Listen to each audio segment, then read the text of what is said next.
An issue so divisive it has upended an entire community. Protests on both sides, mostly peaceful, although some not. And all because of this, a former hotel less than a mile from the centre of town being used as a so-called asylum hotel. But no more. In Epping this evening, the decision that will no longer be the case, and some people felt for them it was a celebration.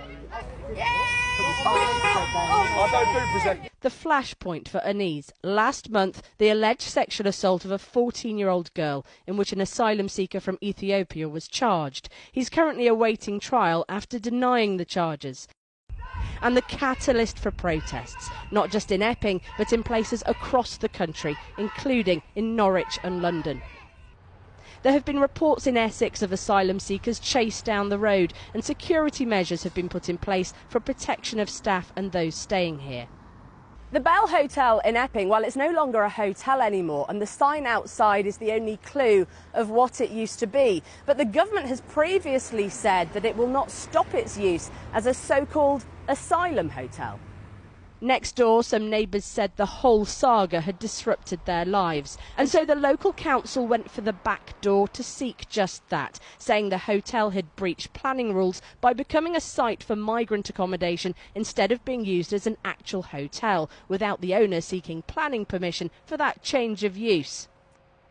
But drama in court today as the Home Office made an 11th-hour bid to intervene, saying if an injunction was granted by the court, it would impact on the Home Secretary's statutory duties. The judge rejected that, and the decision was made that the Bell, as a place for asylum seekers to stay, would close. Everyone must leave by the 12th of September, a decision that will likely have repercussions across the country, effectively upending the use of so-called asylum hotels in local communities.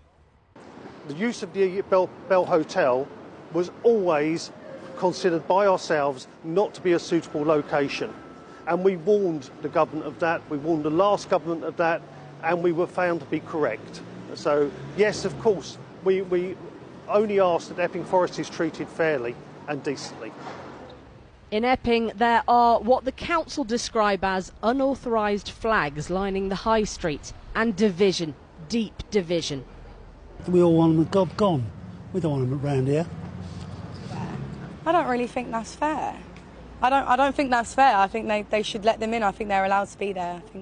I think we should take care of people that are struggling or that need help, 100%.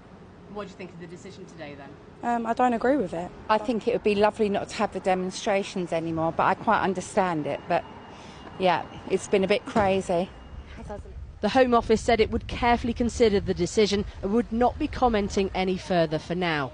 This may be just a small corner of England, but what's happened here has big consequences for how the rest of the country deals with what's become a contentious issue.